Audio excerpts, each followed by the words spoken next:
ربنا آتهم ضعفين من العذاب والعنهم লানা كبيرا।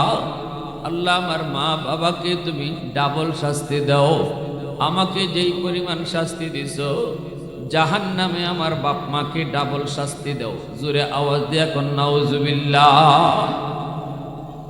কলিজার টুকরা সন্তান, এই সন্তানের মামলায় বহু মা বহু বাবা আল্লাহর আদালতে আসামি হয়ে যাবে শুধুমাত্র আমানতদারি রক্ষা না করার কারণে।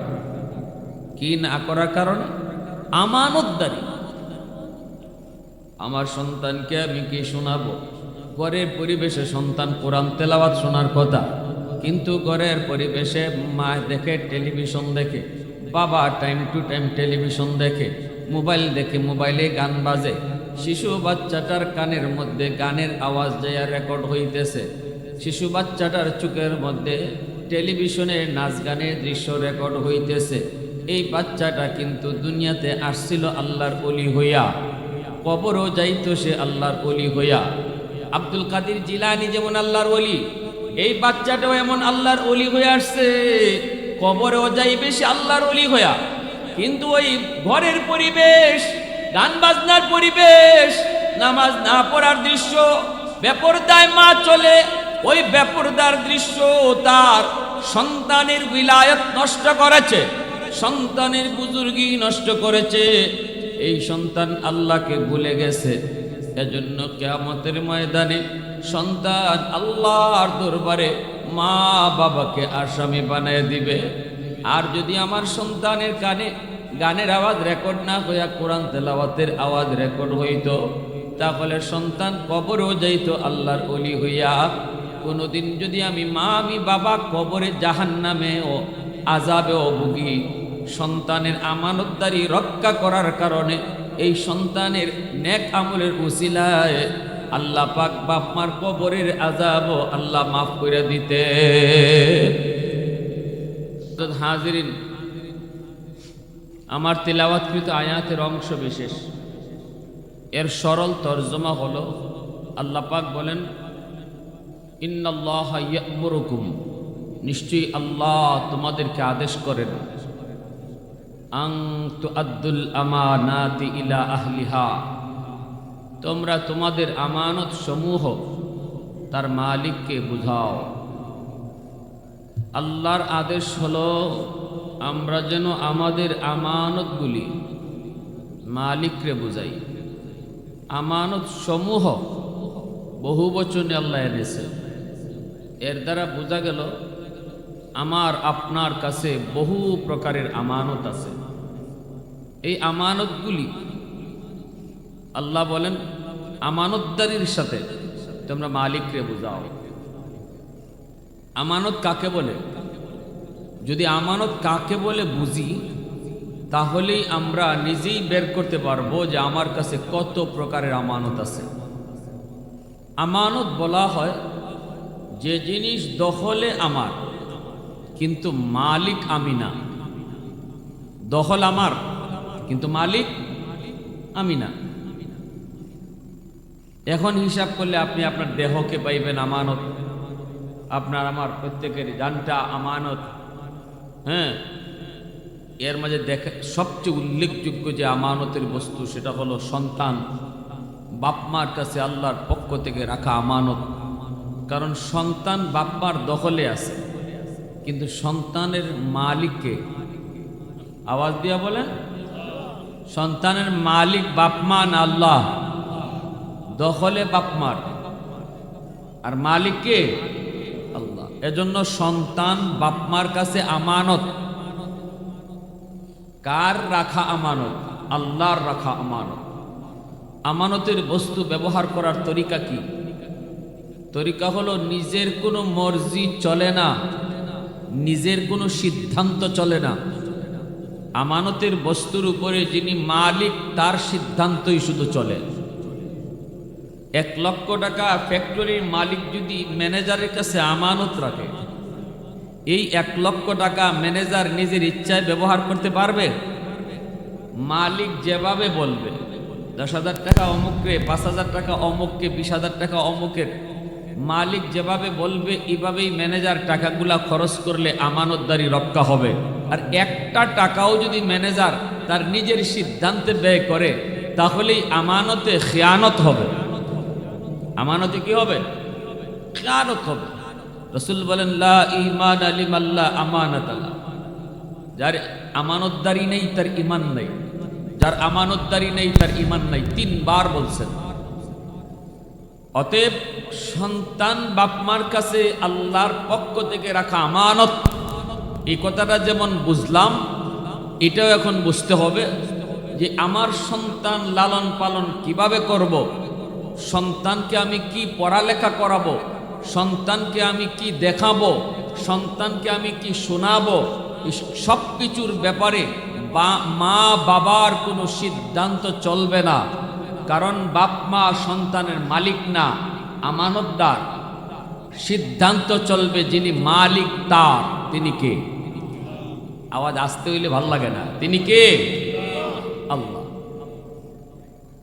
ইন্নাল্লাহা ইয়া'মুরুকুম আন তু'আদ্দুল আমানাতি ইলা আহলিহা।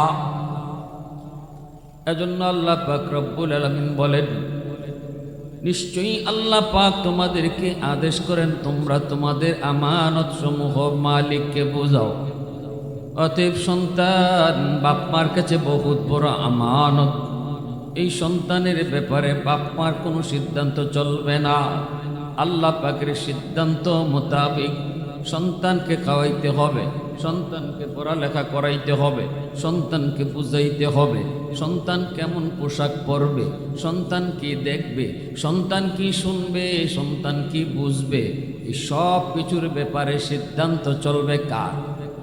একটু জোরে বলেন কার? আমার সন্তান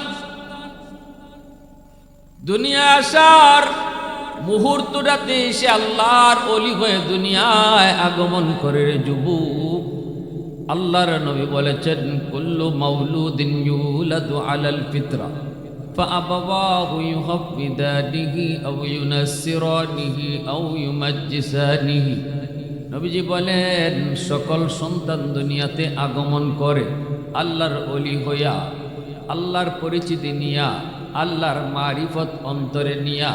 মঈনুদ্দিন চিশতি, আব্দুল কাদের জিলানী যেমন আল্লাহরে চিনে, এমনভাবে আমার আপনার সন্তানও আল্লাহর পরিচয় কলিজায় নিয়া দুনিয়াতে আসে। আল্লাহু আকবার, জোরে বলেন। এরপরে নবী বলেন তার মা, তার বাবা, ওই মা বাবার ভুল সিদ্ধান্তের কারণে সন্তানের বুজুর্গি নষ্ট হয়, সন্তানের মারিফত নষ্ট হয়। আমার সন্তান দুনিয়াতে আগমন করেছে আল্লাহর ওলি হইয়া, কিন্তু এই উলায়াত নষ্ট করার পিছনে তার বাপ মা 1 নম্বরে দায়ী। ঘরের পরিবেশ তার ভালো ছিল না, ঘরে তার পরিবেশ ভালো ছিল না। সন্তান দুনিয়াতে আসছে, আইসে ঘরের মধ্যে শুনে গান বাজনা চলে, ঘরের ভিতরে মা বেপরদায় চলে, ঘরের ভিতরে বাবা নামাজ পড়ে না, মা নামাজ পড়ে না।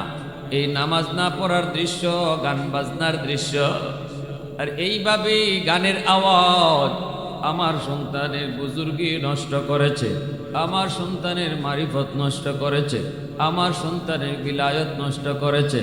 এজন্যই নবীজি বলেছেন কিয়ামতের ময়দানে সন্তানের ব্যাপারে বহু মা বহু বাবা আল্লাহর আদালতে খেয়ানতকারী হিসাবে কাঠগড়ায় দাঁড়ায় থাকবে। সন্তান মামলা দিয়ে বলবে, মালিক আজ আমি কেন জাহান্নামী হলাম? এজন্য আমার মাকে তুমি ডাকো, আমার বাবাকে তুমি ডাকো, কেন আজকে আমি জাহান্নামী? আমি কি পড়ব, কি শুনবো, আমি কি দেখবো, কি বুঝবো, আমি কি করব? এই ব্যাপারে আমি শিশু ছিলাম, আমার নিজের কোনো সিদ্ধান্ত চলতো না, সিদ্ধান্ত চলতো আমার বাপ মার। আমার মা বাবা কেন আমাকে ওই পরিবেশে বড় করলো? কেন আমাকে এমন প্রতিষ্ঠানে পড়াইলো যেই প্রতিষ্ঠানে আল্লাহর পরিচয় নাই, যেই প্রতিষ্ঠানে নামাজ শিখায় না, যেই প্রতিষ্ঠানে ব্যাঙের ফাল শিখায় কিন্তু নামাজ শিখায় না? আছে না নাই জোরে কর? আগডুম বাগডুম গুড়াডুম সাজে শিকায়, কিন্তু আল্লাহর পরিচয় আমাকে যেই প্রতিষ্ঠানে শিখাইল না, ওই প্রতিষ্ঠানে পড়ানোর কারণে আজ আমি বেনামাজি হয়েছি, আজ আমি জাহান্নামী হয়েছি। আল্লাহ আমার বাপ মাকে ডাকো, রব্বানা আতিহিম দিফাইনি মিনাল আযাব ওয়ালআনহুম লানান কাবীরা। আল্লাহ আমার মা বাবাকে তুমি ডাবল শাস্তি দাও, আমাকে যেই পরিমাণ শাস্তি দিছো জাহান্নামে আমার বাপ মাকে ডাবল শাস্তি দাও। জোরে আওয়াজ দিয়া কোন নাউজুবিল্লাহ।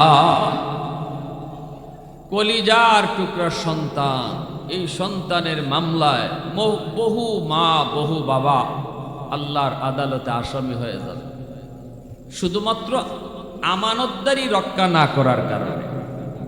কি না করার কারণে? আমানতদারি। আমার সন্তানকে আমি কি শোনাবো? ঘরের পরিবেশে সন্তান কোরআন তেলাওয়াত শোনার কথা, কিন্তু ঘরের পরিবেশে মা দেখে টেলিভিশন দেখে, বাবা টাইম টু টাইম টেলিভিশন দেখে, মোবাইল দেখে, মোবাইলে গান বাজে, শিশু বাচ্চাটার কানের মধ্যে গানের আওয়াজ যায় রেকর্ড হইতেছে, শিশু বাচ্চাটার চোখের মধ্যে টেলিভিশনের নাচ গানের দৃশ্য রেকর্ড হইতেছে। এই বাচ্চাটা কিন্তু দুনিয়াতে আসছিল আল্লাহর ওলি হইয়া, কবরও যাইতো সে আল্লাহর ওলি হইয়া। আব্দুল কাদের জিলানী যেমন আল্লাহর ওলি, এই বাচ্চাটাও এমন আল্লাহর ওলি হয়ে আসছে, কবরেও যাইবে সে আল্লাহর ওলি হইয়া। কিন্তু ওই ঘরের পরিবেশ, গান বাজনার পরিবেশ, নামাজ না পড়ার দৃশ্য, বেপরদায় মা চলে, ওই বেপরদার দৃশ্য তার সন্তানের বিলায়ত নষ্ট করেছে, সন্তানের বুজুর্গি নষ্ট করেছে। এই সন্তান আল্লাহকে ভুলে গেছে। এজন্য কিয়ামতের ময়দানে সন্তান আল্লাহর দরবারে মা বাবাকে আসামি বানায় দিবে। আর যদি আমার সন্তানের কানে গানের আওয়াজ রেকর্ড না হইয়া কোরআন তেলাওয়াতের আওয়াজ রেকর্ড হইতো, তাহলে সন্তান কবরেও যাইত আল্লাহর ওলি হইয়া। কোনোদিন যদি আমি মা আমি বাবা কবরে জাহান্নামে ও আযাবেও ভুগি, সন্তানের আমানতদারি রক্ষা করার কারণে এই সন্তানের নেক আমলের উসিলায় আল্লাহ পাক বাপ মার কবরের আযাব আল্লাহ মাফ করে দিতে। ভাইরা আমার, এজন্য আমার সন্তান কি শিখবে, কি পড়বে, আমার সন্তানের লেখাপড়া কি হবে, কোথায় পড়াবো, এই ব্যাপারেও মা বাবার সিদ্ধান্ত চলবে না। সিদ্ধান্ত চলবে কার? সর্বপ্রথম পড়ালেখাটা আমার সন্তানের হবে আল্লাহর পরিচয়। প্রথম পড়ালেখার শুরু হবে আল্লাহর পরিচয় দিয়া। আমার সন্তানকে আমি ডাক্তার বানাবো, ইঞ্জিনিয়ার বানাবো, প্রফেসর বানাবো, পাইলট বানাবো, যা খুশি আপনি সব বানান, অসুবিধা নাই। কিন্তু ডাক্তার হওয়া বড় পরিচয় নয়। সন্তানের বড় পরিচয় হলো সে মুসলমানের সন্তান। এজন্য সবার আগে তারে মুসলমানি শিখাইতে হবে। আগে মুসলমানি শিখান, তারপরে ডাক্তার বানান। আগে মুসলমানের বাচ্চা বানান, তারপরে ইঞ্জিনিয়ার বানান। আগে মুসলমানের বাচ্চা বানান, তারপরে পাইলট বানান। শিশুকালে এই সন্তানটারে মুসলমানের বাচ্চা বানাইতে হবে। আর মুসলমানের বাচ্চা বানাইতে হলে, তারে মুসলমানই শিখাইতে হলে, আল্লাহর পরিচয় বুঝাইতে হলে স্কুল দিয়া নয়, মাদ্রাসা দিয়া তার জীবনের পড়ালেখা শুরু হবে। 5টা বৎসর যদি আমরা মাদ্রাসায় পড়াই শিশুকালে নুরানিতে, এই 5 বৎসরে সে আল্লাহর মারিফত কলিজার ভিতরে লইয়া তারপরে ডাক্তার হবে, ইঞ্জিনিয়ার হবে। কোনোদিন মানুষের ক্ষতি করবে না। ডাক্তার হলেও আদর্শ ডাক্তার হবে, ডাকাত হবে না। আওয়াজ দিয়া বলেন ঠিক কিনা? 20,000 টাকার লুবে পড়ে যেই ডাক্তার নরমাল ডেলিভারি কেসের রুগীকে বলে সিজার করতে হবে, নইলে মাও মারা যাবে, বাচ্চাটাও মারা যাবে, এই ডাক্তারকে ডাক্তার বলবেন না ডাকাত বলবেন? 20,000 টাকার লুবে পড়ে সুস্থ একজন মহিলাকে সারা জীবনের জন্য অসুস্থ বানায় দিল। তার কাছে টাকার দাম আছে, মানুষের জীবনের দাম নাই। সে শুধু ডাক্তার হয়েছে, মানুষ হতে পারে নাই।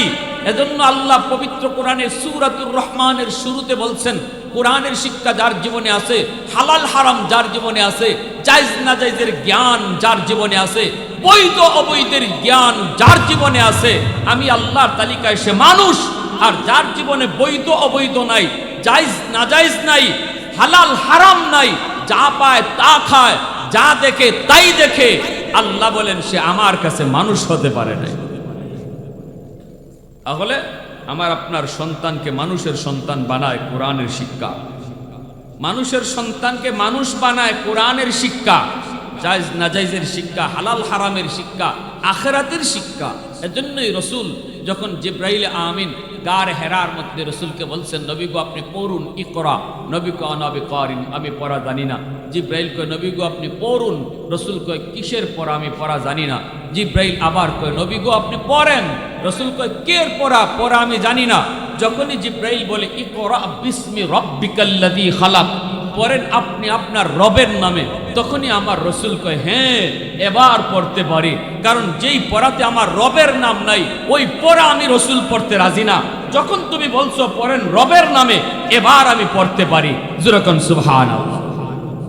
তাহলে ভালো করে ইয়াদ রাখবেন, আমার সন্তানকে পড়ালেখা করাবো, এই ব্যাপারেও বাপ মার কোনো সিদ্ধান্ত চলবে না, চলবে সিদ্ধান্ত কার? কারণ তিনি মালিক আর আমি আমানতদার। সন্তানের ব্যাপারে বাপ মা আমানতদার, মালিককে আল্লাহ। অতএব আমার সন্তানকে কোথায় পড়ালেখা করাবো, কি শিখাবো, এই ব্যাপারেও বাপ মার সিদ্ধান্ত চলবে না, আল্লাহর সিদ্ধান্ত চলবে। আর আল্লাহ বলেন আমার সিদ্ধান্ত হলো তোমার সন্তানের জীবনে লেখাপড়া শুরু হবে আমি আল্লাহর পরিচয় দিয়া, আল্লাহর পরিচয় দিয়ে আমার সন্তানের লেখাপড়া শুরু হবে। তারপরে আপনি ইঞ্জিনিয়ার, ডাক্তার, প্রফেসর, পাইলট যা খুশি বানান, আমাদের আপত্তি নেই, কিন্তু সন্তানের পড়ালেখা শুরু হবে মাদ্রাসা দিয়া, কোরআনের শিক্ষা দিয়া। কারা কারা রাজি আছেন একটু হাত তুলে আল্লাহরে দেখান। আল্লাহ কবুল করো, জোরে কোন আমিন, আরো জোরে কোন আমিন। খাজা কুতুবউদ্দিন বখতিয়ার কাকি রহমতুল্লাহ আলী, মঈনুদ্দিন চিশতি রহমতুল্লাহ আলীর একজন সুযোগ্য সাকরেত। এনার শিশুকালে মা সন্তানকে নিয়ে মাদ্রাসায় গেছেন, উস্তাদজি আমার সন্তানকে দিন শিখান। উস্তাদ বলতেছে বাবা পড়ো আলিফ বা তা সা, কিন্তু কুতুবউদ্দিন বখতিয়ার কাকি কয় না গো উস্তাদজি, আলিফ বা তা সা নয়, আলিফ লাম মিম যালিকাল কিতাবু লা রাইবা ফীহি। উস্তাদ কই বাবা কুতুবউদ্দিন তুমি পড়ো আলিফ বা তা সা, কিন্তু ছাত্র কয় আলিফ লাম মিম যালিকাল কিতাবু লা রাইবা ফীহি। পবিত্র কোরআনের 15 পারা উস্তাদের সামনে এক বসায় হিফজ শোনায়া দিছেন। আরো আস্তে কোন সুবহানাল্লাহ। মনে হইতেছে আপনাদের কেশবপুরে এরকম বহু বাচ্চা আছে, মার পেট থেকেই 15 পারা হাফিজি আইছে। সুবহানাল্লাহর আওয়াজে বোঝা যায়, একটু আওয়াজ দিয়ে এখন সুবহানাল্লাহ। উস্তাদ বলে বাবা কুতুবউদ্দিন, এ বাবা তোমার মা বলল আলিফ বা তা সা শিখাবো, কিন্তু তুমি কিনা আলিফ লাম মিম যালিকাল কিতাবু লা রাইবা ফীহি কোরআনের 15 পারা হিফজ শোনায়া দিছো। চলো তোমার মায়ের কাছে যাই। চলে আসলেন মায়ের কাছে, আইসা বলে মা কেন মজাক করেছো, কেন ঠাট্টা করেছো? তোমার সন্তান আর 15 পারার হাফেজ, অথচ তুমি আমাকে যায় বলতেছো আলিফ বা তা সা শিখাবো। কেন মজাক করলা, কেন ঠাট্টা করেছো? মায় বলতেছে উস্তাদজি খুদার কসম, খুদার কসম আমি মা নিজেও জানি না আমার কুতুবউদ্দিন কেমন করে 15 পারার হাফিজ হলো। তবে যতদূর মনে পড়ে আমার কুতুবউদ্দিনকে আমি যখনই দুধ খাওয়াইছি, ওযুর সাথে দুধ খাওয়াইছি। আমার কুতুবউদ্দিনকে যখনই দুধ পান করাইছি, তখনই আমি কোরআন তেলাওয়াত করছি। মনে হয় দুধের সাথে কোরআন তেলাওয়াত যায় ঢুকছে। আল্লাহু আকবার জোরে কর। দুধের সাথে কোরআন তেলাওয়াত যদি ঢুকে রে যুবক, তাহলে বলো দুধ পান করানোর সময় যদি মা গান শুনে, তাহলে তোদের সাথে গানও ঢুকতে পারে কি পারে না। এজন্যই বলতেছি, ভালো করে ইয়াদ রাখবেন, মা বাবা হলো সন্তানের প্রথম শিক্ষক, ঘর হলো তার প্রথম বিদ্যালয়, সন্তান তার জীবনে প্রথম বিদ্যালয়ে প্রথম শিক্ষকের কাছ থেকে যা শিখবে এটা মরণ পর্যন্ত তার দেমাগের ভিতরে রেকর্ড হয়ে থাকবে, এটা কখনো ভুলবে না। অতএব বাবা যদি নামাজি হয়, সন্তান নামাজি হয়, মা যদি পর্দা নিশীন হয়, সন্তান পর্দা করা শিখে, ঠিক কিনা জোরে কোন? মা যদি কোরআন তেলাওয়াত বেশি করে, সন্তান অল্প দিনে হাফেজে কোরআন হয়, জোরে কোন সুবহানাল্লাহ। মার আসরটা সন্তানের উপরে বেশি পড়ে, বাবার চেয়েও মায়ের আসর যায় বেশি পড়ে, কারণ মাকে সন্তানরা বেশি টাইম পায়। পেটে ছিল তাও মায়ের, দুধ পান করছে তাও মায়ের, ঘরের পরিবেশে ছিল তাও মায়ের। এজন্য মার আসরটা সন্তানের উপরে বেশি পড়ে। মা যদি দিনদার হয়, আশা করা যায় সন্তান দিনদার হবে। মা যদি পর্দা করে, আশা করা যায় সন্তান পর্দা করবে। মা যদি কোরআন তিলাওয়াত বেশি করে, এই সন্তান অল্প দিনে হাফেজে কোরআন হয়। এজন্য আল্লাহ রাসূল বলে, আল মারআতু রাইয়াতুন আলা বাইতি যাওজিহা ওয়া ওয়ালাদিহি। দুনিয়ার প্রতিটা মাকে আল্লাহ জিজ্ঞেস করব, স্বামীর ঘরের হেফাজত তুমি করছো কিনা। 2 নম্বর প্রশ্ন আল্লাহ করব, সন্তানের ব্যাপারে তুমি হক আদায় করছো কিনা। এজন্য আমার ভাইয়েরা বন্ধুরা বলতেছিলাম, মা বাবা সন্তানের সর্বপ্রথম শিক্ষক। এই বাপ মার কাছ থেকে সন্তান ঘরে যা শিখবে, যা দেখবে। যদি মাকে বাবায় গালি দেয়, এই গালির বদ আসরটাও সন্তানের উপরে যায় পড়ে, ঠিক কিনা জোরে বলেন। মা বাবার ভিতরে যদি ঝগড়া হয়, এই ঝগড়ার খারাপ প্রভাবটা সন্তানের উপরে যায় পড়ে। এজন্য মনে রাখবেন, ঘরে যা কিছু ঘটবে সব কিছুর আসর সন্তানের উপরে পড়বে। এই সন্তান বড় হওয়ার পরে যদি পথভ্রষ্ট হয়, বেনামাজি হয়, বেলাইনে যায়, মা বাবার সাথে যদি বেয়াদবি করে, এর জন্য সন্তান দায়ী নয়, দায়ী 1 নম্বরে তার মা, তার বাবা। বুঝেননি আপনারা আমার কথা? আমি তো বুঝতেছি যে কিচ্ছুই বুঝতেছেন না মনে। তাহলে আমরা কি বুঝলাম? ঘরের পরিবেশ ঠিক রাখা দরকার আসেনি না নাই? যা স্বামী স্ত্রী ঝগড়া করবেন, বাংলা গালি দিবেন, বাংলা গালি। আর মনে করবেন আমি তো গালি দিছি, শিশু বাচ্চা বুঝে না। যে বাপ মায় মনে করবে শিশু বাচ্চায় বুঝে না, আমার রসুলের হাদিস কই ওই মা বাবা বুঝে না, সন্তানে ঠিকই বুঝে। সন্তানের চোখ হলো ভিডিও রেকর্ডার, কান হলো তার অডিও রেকর্ডার। চোখ দিয়া যা দেখে সব চোখে মেমোরিতে ভিডিও আকারে রেকর্ড করে রাখে, কান দিয়ে যা শুনে সব মেমোরিতে অডিও আকারে রেকর্ড করে রাখে। যেদিন বাচ্চা সাপ্লাই দিবে, ওই দিন এতদিন যা রেকর্ড করেছে তাই সাপ্লাই দিবে। এতদিন যা রেকর্ড হয়েছে তাই কি করবে? সাপ্লাই। এজন্য আমি আপনাদের হাত জোর করে বলবো, লম্বা কথা না, কথা কম, আমি এখনই শেষ দিয়ে দেব। যে কথাটা বলতেছিলাম, আমরা মা বাবারা সন্তানকে আপনারা আধুনিক শিক্ষায় শিক্ষিত বানান, সবাইকে মুফতি সাহেব বানাবেন, মুহাদ্দিস বানাবেন, আমি এটা বলি না, আমরা বলবো না। আমরা শুধু বলবো সন্তানটাকে আপনি প্রথমে মুসলমানই শিখান, কারণ তার বড় পরিচয় সে মুসলমানের সন্তান। আওয়াজ একটু আওয়াজ দিয়ে কোন না রে ভাই, একটু হু হা করেন, করলে তো আমাদের একটু সুবিধা হয়। সন্তানের প্রথম পরিচয় মুসলমানের সন্তান। ডাক্তার তার বড় পরিচয় নয়, পাইলট তার বড় পরিচয় নয়। আমার সন্তানের বড় পরিচয় হলো সে মুসলমানের সন্তান। এজন্য সবার আগে ডাক্তার পরিচয় না, সবার আগে তার মুসলমানের শিখান। শিশুকালে তার মুসলমানের বাচ্চা বানান, তার মানুষের বাচ্চা বানান। মুরগির বাচ্চা জন্ম নিলে মুরগি হয়, মানুষের বাচ্চা জন্ম নিলে মানুষ হয় না, তারে মানুষ বানাইতে হয়।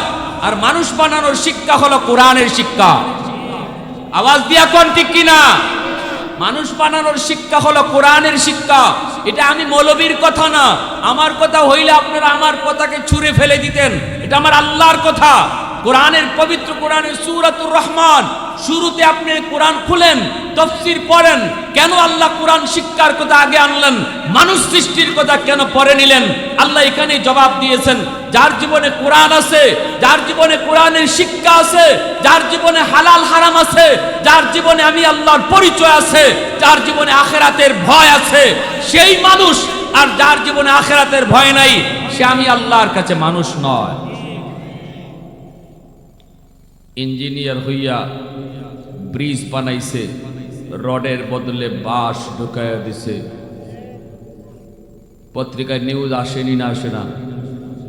মনে হয় আপনারা এই জগতেই নাই, এই জগতেই নাই মনে হইতেছে। আসে কি আসে না? যে ইঞ্জিনিয়ার রডের বদলা বাঁশ ঢুকায়, তার উদ্দেশ্য কি? তার উদ্দেশ্য হইল যে আমি যা পারি এই জীবনে খেয়ে নেই, আখেরাত তাখেরাত আবার কি, আল্লাহর কাছে আবার কি জবাব দিতে হইব। ওই জ্ঞানই তার নাই, ওই বুঝটাই নেই, ওই শিক্ষাই নেই। যদি তার জীবনে এই বুঝটা থাকতো, এ জীবন জীবন নয়, মরণের পরের জীবনটাই আসল জীবন। যদি এই জ্ঞান তার কলিজায় থাকতো, এই জীবনের প্রতিটা কাজের হিসাব পাই টু পাই আমার আল্লাহর কাছে দিতে হবে, তাহলে সে এই খারাপ কাজ করত না। মানুষের চোখে ফাঁকি দিয়ে সে রডের বদলা বাঁশ দিত না, কারণ সে জানে সবার চোখে ফাঁকি দিলেও ফাঁকি দেওয়া যায় না। কার চোখে? আল্লাহর চোখে। এই জ্ঞানটা শিশুকালে তার দেওয়া হয় নাই। এজন্য আমি আপনাদেরকে হাত জোর করে বলবো, আজকে মাদ্রাসাগুলা, কওমি মাদ্রাসাগুলা, তারা নুরানি বিভাগের মধ্যে স্কুলের অঙ্ক ইংরেজি ঢুকাইছেন, যেন আপনার সন্তান 5 বছর মাদ্রাসায় পড়লেও স্কুলের অঙ্ক ইংরেজি সমানভাবে পড়ে 5 বছর পড়ার পর আপনি যেন হাই স্কুলে তারা ভর্তি করতে পারেন, যেন সে কলেজ ভার্সিটিতে পড়তে পারে, কোনো সমস্যা যেন না হয়। স্কুলের সমমানের অঙ্ক ইংরেজি মাদ্রাসার নুরানিতে ঢুকাইছেন, শুধু গোটা মুসলিম উম্মার স্বার্থের দিকে খেয়াল করে। আমার সন্তান ডাক্তার হবে ঠিক, প্রফেসর হবে ঠিক, কিন্তু তার জীবনের পড়ালেখা শুরু হবে মাদ্রাসা দিয়ে। আওয়াজ দিয়া কোন ঠিক কিনা? ভুল কইছি আমি? কেন 5 বছর আগডুম বাগডুম গুড়াডুম সাজে শিখাবো? আমার সন্তানকে আগডুম বাগডুম গুড়াডুম সাজে ডাক ডুল বাজে শিখায় লাভটা কি? সাইকেল দৌড়ানো আর ব্যাঙ্গের ফাল শিখায় আমার লাভটা কি? যদি নামাজ শিখাইতে না পারলাম, আমি ব্যাঙ্গের ফাল শিখায় লাভটা কি হবে আমার? এই 5 বছর কেন আমার সন্তানের জীবনের মূল ফাউন্ডেশন, যেই বয়স শিশুকাল, এই শিশুকালটা আমি ফাউন্ডেশন তার দুর্বল করে ফেলতেছি। আল্লাহর পরিচয় তারে না শিখায়া তার গোটা জীবন দুর্বল হয়ে থাকবে। আর যদি ফাউন্ডেশন তার মজবুত হতো, জীবনটাই তার মজবুত হতো। অতএব শিশুকালটা তার জীবনের ফাউন্ডেশন, এটারে মজবুত বানান, মজবুত করেন। এটা বাপমার দায়িত্ব, বাপমার দায়িত্ব। ঘরের পরিবেশে তারে কালেমা শিখান মা, ঘরের পরিবেশে খানার দোয়া শিখান বাবা, ঘরের পরিবেশে ঘুমের দোয়া শিখান মা। এটা বাপমার দায়িত্ব। সন্তানকে কালেমা শিখানো, ডান হাতে খানা শিখানো, মুসলমান বড় কাউকে দেখলেই সালাম দেওয়া, হ্যাঁ, এরকম ভাবে দস্তরখানা বিছায় খানা খাওয়ানো, ঘুমের দোয়া শিখানো, এই দোয়া দুরুদ গুলা শিখানো, এগুলা বাপমার দায়িত্ব, এগুলা বাপমার দায়িত্ব। আল্লাহর পরিচয় প্রথম তার কলিজায় ঢুকাও, এটা বাবার দায়িত্ব, মার দায়িত্ব। সন্তান বলবে আব্বু ডান হাতে খাইলে কি হয়? আপনি বলবেন আল্লাহ খুশি হয়। এই যে আল্লাহর নাম তার কলিজায় ঢুকতেছে। বলবে আব্বু আল্লাহ খুশি হলে কি হয়? আপনি বলবেন জান্নাত পাওয়া যায়। সন্তানের কলিজায় জান্নাত শব্দটা ঢুকতেছে। এবার বলবে বাবা জান্নাত কাকে বলে? আপনি বলবেন মরণের পরে চিরস্থায়ী শান্তির জায়গা। জান্নাতের সংক্ষিপ্ত পরিচিতি তার দিমাগে আপনি ঢুকাই দিতেছেন। এটা মরণ পর্যন্ত তার কলিজায় পাথরে খোদাই করে লেখা থাকবে, পাথরে খোদাই করে লেখা থাকবে। এই দায়িত্বগুলো আমরা আদায় করি না। আমরা অবহেলায় আমার সন্তানের ভবিষ্যৎ নষ্ট করতেছি, ফাউন্ডেশন দুর্বল করে ফেলতেছি। আমি বাবা, আমি মা, মোটো কেয়ার করি না, যেভাবে মন চাই এভাবে বড় করতেছি। পরে যখন বেলাইনে বেফতে যায় তখন কান্নাকাটি করি, হুজুরের কাছে পানি পড়ার জন্য, তাবিজ পড়ার জন্য দৌড় শুরু করি। কেন ভাই? রোগ এক জায়গায় আর চিকিৎসা দেন আপনি আরেক জায়গায়। রোগ হলো আসমানে, চিকিৎসা দেন জমিনে। আগুন লাগছে শেরপুর, পানি লইয়া যান ফরিদপুর।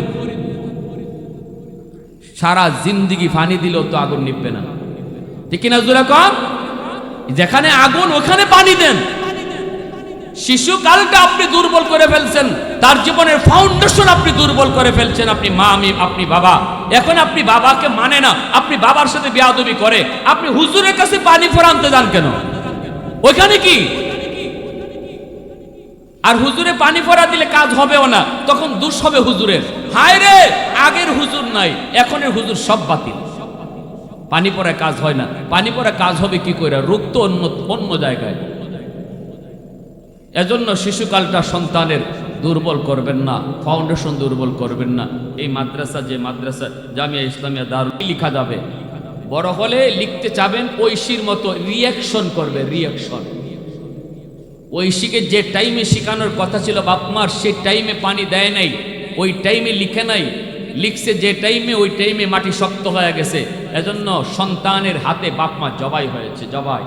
সমাজে এমন বহু ঐশী জন্ম নিবে যদি বাপমা শিশুকালটা আমানতদারির সাথে সন্তানকে পড়ালেখা না করাই, সন্তানকে যদি আল্লাহর পরিচয় না শিখাই, সমাজে বহু ঐশীর জন্ম হয়ে যাবে। আল্লাহ আমাদেরকে সহি বুঝ দান করেন, সবাই বলি আমিন। কারা কারা সন্তানকে আল্লাহর পরিচয় দিয়ে বড় করাইতে রাজি আছেন? একটু হাত উঠে আল্লাহরে দেখান। আর যদি সন্তানকে হাফেজ আলেম বানাইবার নিয়ত করেন, হাফেজ আলেম বানাইবার নিয়ত করেন, তাহলে আল্লাহর নবী বলে কিয়ামতের ময়দানে এই সন্তানের মাথায় দুনিয়া পাগড়ি দিছে মানুষ, আর বাপমার মাথায় পাগড়ি পরাইবেন আল্লাহ নিজের হাতে। মান কারা আল কোরআন ওয়া আমিলা বিমা ফিহি উলবিসা ওয়ালিদাহু তাজান ইয়াউমাল কিয়ামা। আল্লাহ রাসূল কয় মা বাবার মাথায় পাগড়ি পরাইবেন আল্লাহ, আর সন্তানের মাথায় পাগড়ি পরাইছে মানুষ। বাপমার মাথায় পাগড়ি পরাইবেন কে? আল্লাহর হাতে পাগড়ি পরতে রাজি আছেন কোন মা বাবা? একটু হাত উঠে আল্লাহকে আবার দেখা। আল্লাহর হাতে পাগড়ি পরবো আমরা কিয়ামতের ময়দানে। আল্লাহ আমাদের প্রত্যেকের মাথায় তোমার নিজের কুদরতি হাতে পাগড়ি পরাইয়া দিও। সবাই বলে না।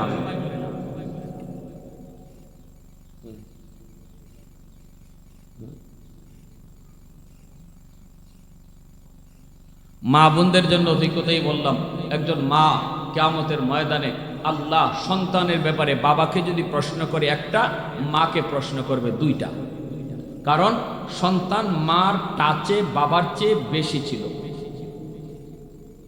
হ্যাঁ করেন না, কি করবেন না? কথা ঠিক না বেটি? বাবার চেয়ে মার টাচে সন্তান কম ছিল না বেশি ছিল? পেটে ছিল বাপের, দুধ খাইছে বাপের। আপনাদেরকে এইভাবেই জবাব লইতে নিলে আমার উপায় নেই। পেটে ছিল বাপের, দুধ খাইছে বাপের। ঘরের পরিবেশে যে ছিল তখন কি বাপই কাছে ছিল না মা? বাবা ছিল দোকানে, বাবা ছিল হাটে, বাবা ছিল মাঠে, ঘরে ছিল কে? আওয়াজ দিয়ে বলেন কে? তাহলে বেশি দেখছে কাকে? এজন্য মার আসরটাই সন্তানের উপরে বেশি পড়ে। বুঝে আসছে? মা যদি পর্দা নিশীন হয়, মেয়েটা অটো পর্দা করা শিখে। বড় হওয়ার পরে মেয়েকে বলতে হবে না মা তুমি বোরকা পরো। মেয়েটা শিশুকাল থেকে যদি দেখে মা বোরকা পরে বের হয়, সন্তান ছোট্ট মেয়েটা একটু বড় হওয়ার পরেই বাবাকে বলবো আব্বু আমাকে একটু বোরকা বানিয়ে দাও, ঠিক না? ছোট্ট মেয়েটা যদি দেখে মা মাথায় কাপড় পরে ঘুরে, মেয়েটা বলবে আব্বু আমাকে একটা ওড়না কিনে দাও। ওই ছোট মেয়েটা মাথায় কাপড় পরে ঘুরবে। এজন্য ঘরের পরিবেশে মাকে যা দেখতেছে সন্তান তাই শিখতেছে। মা যদি নামাজি হয় সন্তান নামাজি হয়। মা যদি কোরআন তেলাওয়াত বেশি করে সন্তান অল্প দিনে হাফেজে কোরআন হয়। এজন্য আমার ভাইরা বন্ধুরা, পেটে সন্তান নিয়ে মা যদি বেশি বেশি টক খায়, সন্তান বড় হওয়ার পরে টক প্রিয় হয়। পেটে সন্তান নিয়ে যদি মা বেশি বেশি মিষ্টি খায়, সন্তান মিষ্টি প্রিয় হয়। পেটে সন্তান নিয়ে যদি মা বেশি বেশি করে ঘুমায়, সন্তান বড় হওয়ার পরে অলস হয়। পেটে সন্তান নিয়ে যদি মা টুকটাক কাম কাজ করে, এই সন্তান বড় হওয়ার পরে কর্মঠ হয়।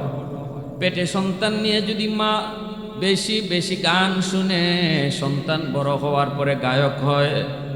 পেটে সন্তান নিয়ে যদি মা বেশি বেশি কোরআন তেলাওয়াত করে, এই সন্তান অল্প দিনে হাফেজে কোরআন হয়। এজন্য মা আব্দুল কাদের জিলানী, মঈনুদ্দিন চিশতি আসার দরজা এখনো আল্লাহ বন্ধ করে নাই। নবী আসার দরজা আল্লাহ বন্ধ করেছে রে যুবক। ওলি আল্লাহ আসার দরজা আল্লাহ বন্ধ করে নাই। জিলানির মার মতো মা হও, জিলানির বাবার মতো বাবা হও, আজও মঈনুদ্দিন চিশতি জিলানীর জন্ম আল্লাহ পাক দিবে, এখনো আল্লাহ পাক জিলানীর জন্ম দিবে, এখনো চিশতির জন্ম দিবে। মঈনুদ্দিন চিশতির মা কইছিল, বাবা মঈনুদ্দিন, জীবনে কোনো দিন তোমাকে অজু সারা মা দুধ পান করাই না। এমন একজন মা গো মা, এমন একজন বাবা, আল্লাহ আজ ওই মা ওই বাবার গর্ভ থেকে আল্লাহ পাক এখনো মঈনুদ্দিন চিশতির জন্ম দিবে। এজন্য ভাইরা বন্ধুরা, রাসূল বলছে 4টা আমল যদি মহিলারা করে সহজে সে জান্নাত পেয়ে যায়। এক, ইযা সাল্লাত খামসাহা, 1 নম্বর হলো নামাজ পড়া, ওয়া সামাত শাহরাহা, রমজান মাসে রোজা রাখা, ওয়া আতাত বালাহা, স্বামীর আতাত করা, ওয়া হাফিজাত ফারজাহা, সতীত্ব রক্ষা করা। এই 4টা আমল যদি আল্লাহর কোনো বান্দি সঠিকভাবে করে, আল্লাহ পাকের জান্নাতে যে কোনো জান্নাত দিয়ে সে ঢুকবে, কেউ তারে বাধা দিবে না। জোরে কোন সুবহানাল্লাহ। নামাজটা ঠিক টাইমে পড়বে, রমজান মাসে রোজা রাখবে, আর স্বামীরে মান্যা চলবে, স্বামীর হুকুম মতো চলবে, স্বামীর খুশি রেখে চলবে। 4 নম্বর হলো নিজের সতীত্ব হেফাজত করবে, স্বামীর আমানতদারি রক্ষা করবে। এই 4 কাজের হিসাব যে মহিলায় দেয়, নবী বলেন সে জান্নাতের যে কোনো দরজা দিয়ে ঢুকে। আল্লাহ আমাদেরকে সহি বুঝ দান করুন।